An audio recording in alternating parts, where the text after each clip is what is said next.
Hello students, welcome to GS academy and आज से हम स्टार्ट करने वाले हैं ग्रीन केमिस्ट्री की इंट्रोडक्टिव सीरीज़। ये हमारा पहला लेक्चर है जिसमें हम इंट्रोडक्शन में कॉन्सेप्ट, हिस्ट्री, सस्टेनेबिलिटी, बेनिफिट्स और नीड फॉर ग्रीन केमिस्ट्री के बारे में पढ़ेंगे। ग्रीन केमिस्ट्री के सारे प्रिंसिपल, ऑल द 12 प्रिंसिपल और उनके विद एग्जाम्पल एक्सप्लेनेशन हमारी अपकमिंग वीडियोज़ में आपको मिलेंगे। ग्रीन केमिस्ट्री के 12 प्रिंसिपल्स की एक वीडियो मिलेगी। सो स्टार्ट करते हैं लेक्चर कि green chemistry actually what is the concept of green chemistry.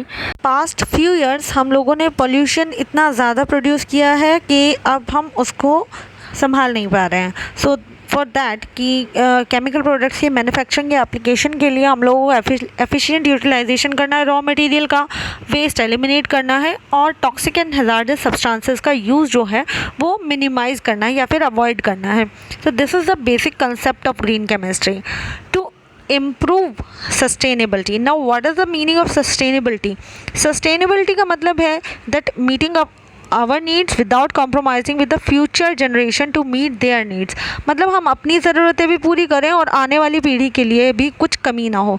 Not only environment, we are talking about economical and social performance too.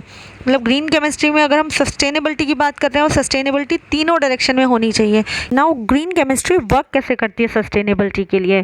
So there are some points like first one point is by making chemical products that do not harm either the environment और our health.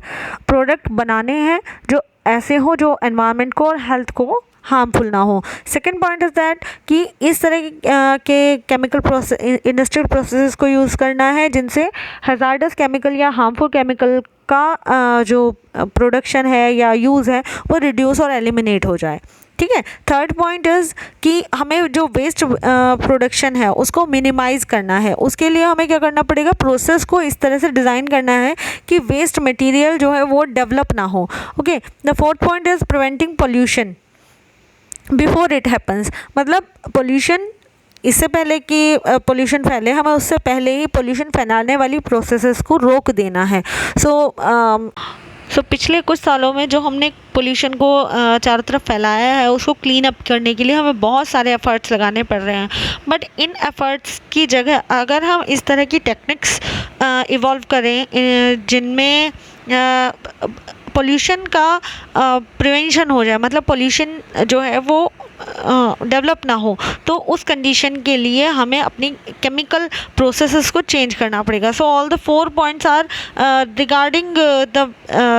Regarding to reduce the pollution in the environment and do not spread more pollution in the environment. Now fifth point is using minimum amount of energy for any chemical process. अब इससे पहले तो हमने environment की बात की, अब हम बात करेंगे energy की। So किसी भी केमिकल प्रोसेस को में अगर हम एनर्जी यूजेस मिनिमाइज़ करते हैं तो ये कॉस्ट को घटा देता है प्रोडक्शन की। तो इससे क्या होगा? That is we will more better economically than today.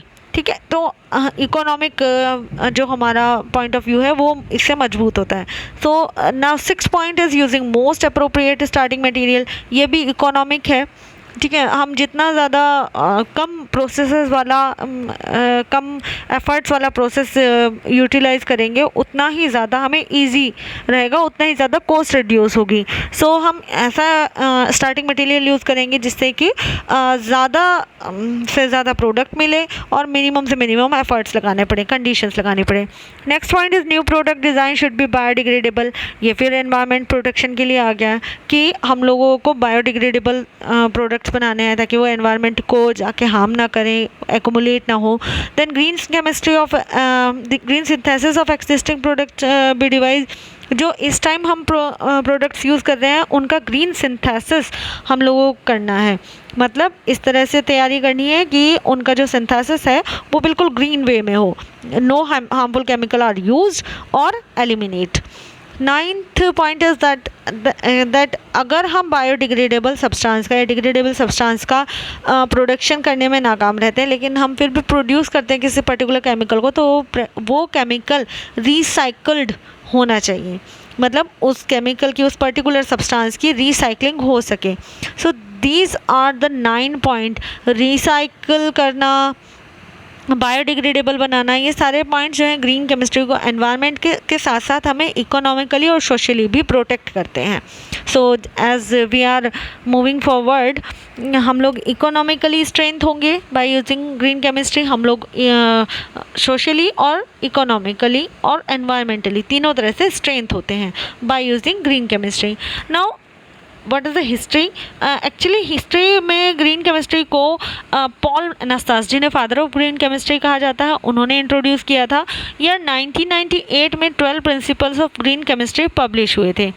1990 में एनवायरमेंटल प्रोटेक्शन एक्ट के बाद ग्रीन केमिस्ट्री जो है वो इन्फ्लुएंस में आई, और सबसे ज़्यादा वर्क उसी टाइम में 1990 से ईयर 2000 तक, इन 10 सालों में सबसे ज़्यादा वर्क ग्रीन केमिस्ट्री में किया गया।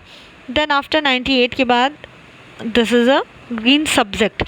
Now what is the need? इस टाइम पर प्लांट्स एंड एनिमल्स जो बहुत ज़्यादा सफ़र कर रहे हैं टॉक्सिक केमिकल्स की वजह से, तो उनको सफ़र ना करना पड़े। And the second thing is lower potential of global warming, ozone depletion and smog formation. ये जो 3 बड़े बड़े इफ़ेक्ट्स हैं जो पिछले कुछ सालों में हमारी नेचर को ख़राब कर रहे हैं, सो इन इफ़ेक्ट से हम फ्री हो जाएं। So thank you for watching the video and watch the full series for more information about green chemistry, and please like, share and subscribe the channel. Thank you.